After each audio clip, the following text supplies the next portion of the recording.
Hey everyone, Chrissy at Pinovate. This tutorial is for our felt and wood garland.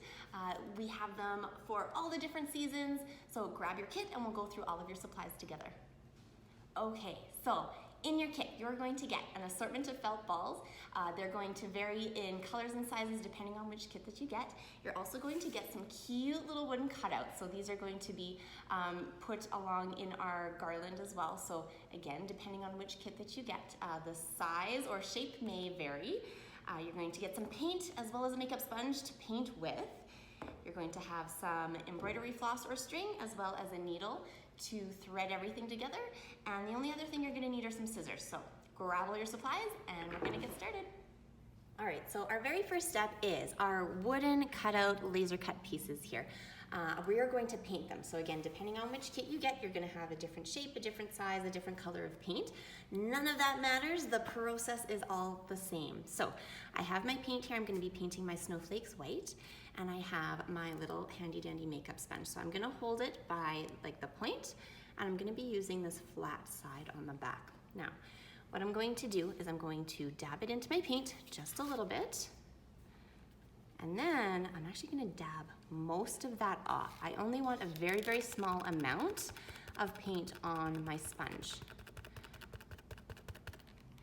Okay, so just a little bit. So when you're painting something with fine details, has very small holes in it, we don't want to get that paint stuck into there. So we have to put a nice thin layer.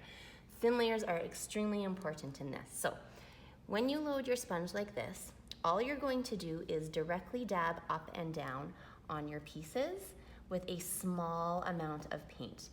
That way it's only touching the surface and it's not going to be filling any of those holes with paint. And you're going to do this for all of your pieces.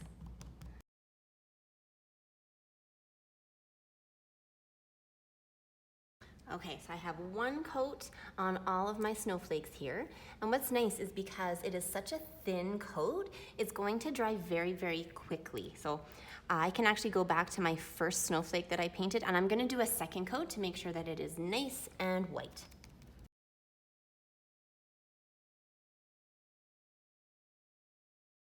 Okay, so this next part is optional. I have done 2 coats on the one side. If you would like, you can actually, once they're dry, you can actually flip them over and do the second side. So if you hang it in a window, you get to actually see both sides will be painted.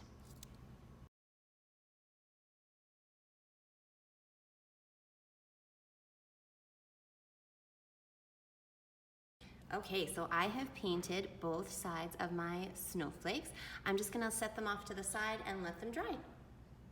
All right, so my snowflakes have dried and I have all of my felt balls, and the first thing we need to do is figure out our pattern that we're going to string our garland with. So any kit is going to have a very similar pattern to this. You will probably have either 5 or 7 balls on either side of your wooden cutout piece.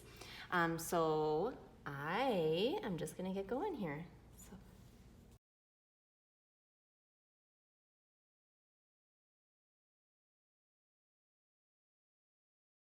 All right, so within my pattern here, I'm starting with felt balls and I'm ending with felt balls. So your wooden pieces are gonna be amongst everything on the inside.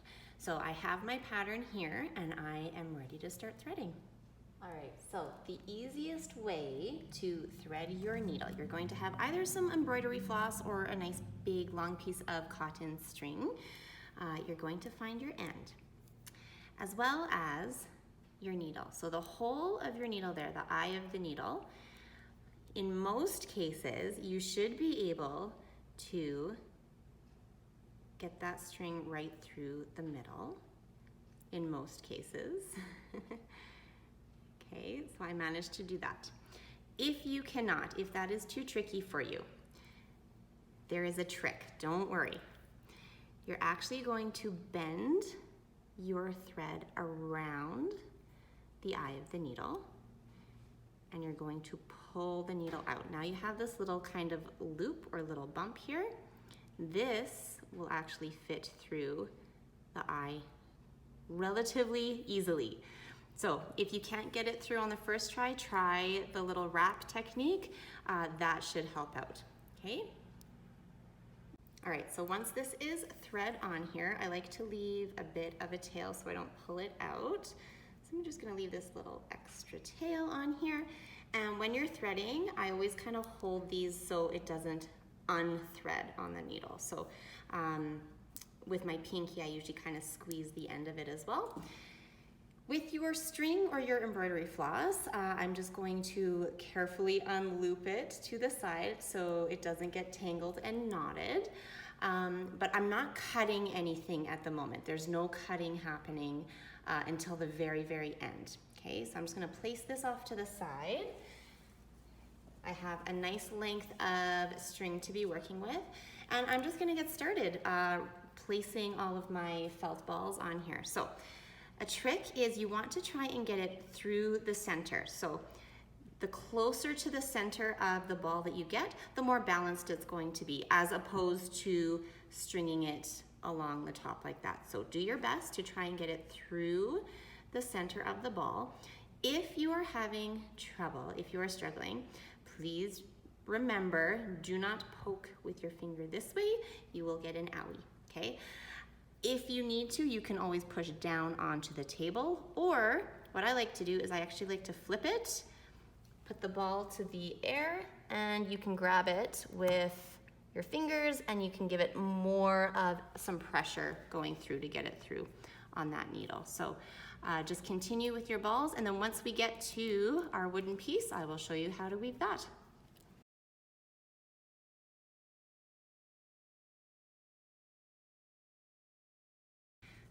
All right, so I have started my garland. It's super cute. I'm loving the colors and the pattern. Now I have my wooden piece that we're going to incorporate. So you should have two little dots at the top, and all we want to do is we want to weave through that. So you're going to go either from the front to the back or from the back to the front. So we want to go up one side, down the other, make sure that it is not tangled. As I get mine tangled. Okay, and then once it's through there, it should hang nice and flush with everything else on your string. So once you have that on there, just continue threading your garland all the way through.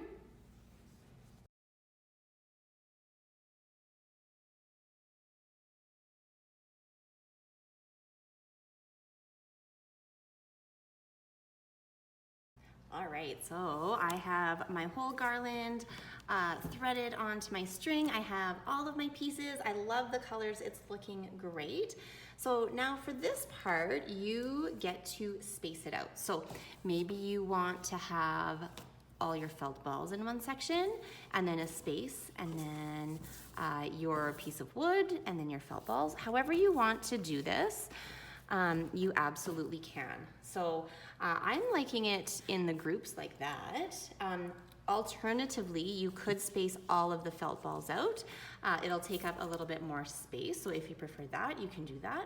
Or if you want just like a cute little tight garland, you could squish everything together and have it really close together, but that's gonna give you a shorter garland.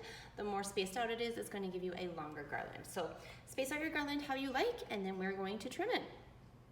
All right, so when it comes to trimming, do not cut it too short. Your string does not grow its tail back. So I always like to give it a nice long, an extra long tail, and then you can trim it as needed, as opposed to accidentally cutting it too short, and then we don't have much to work with. So as you can see on this side where my needle is, I have a nice long piece. I'm just gonna leave it like that. My needles come off for me, look at that, like magic. And what I'm gonna do is I'm actually just gonna tie a knot on the end here so my balls aren't slipping off. So just a little double knot right near my felt ball here to make sure that it is secure.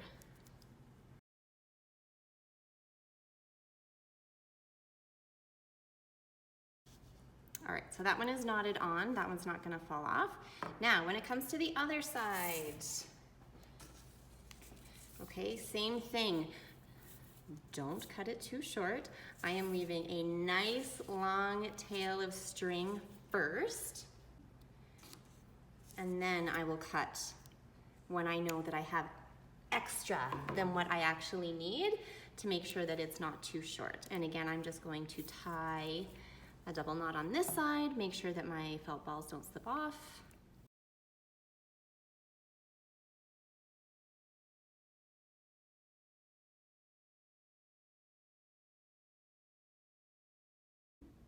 All right, so once those felt balls are tied off on the ends there, you are absolutely finished. You can hang this up in a window so your passing neighbors can see. You can just put it in your home somewhere.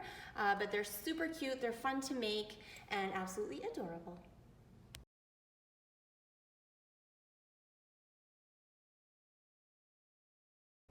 Thank you so much for following along our felt and wooden garland tutorial. It is such a cutie little project and like just a quick little splash of seasonal decor. So I hope you enjoyed it, and we would absolutely love to see how they turned out. So please tag us with your photos on Instagram at Pinovate and DIY Delivery. And we're also on all of the platforms. So if you're on Facebook, give us a follow. If you're on YouTube, give us a follow. So hope you enjoyed it, and we'll see you soon. Bye.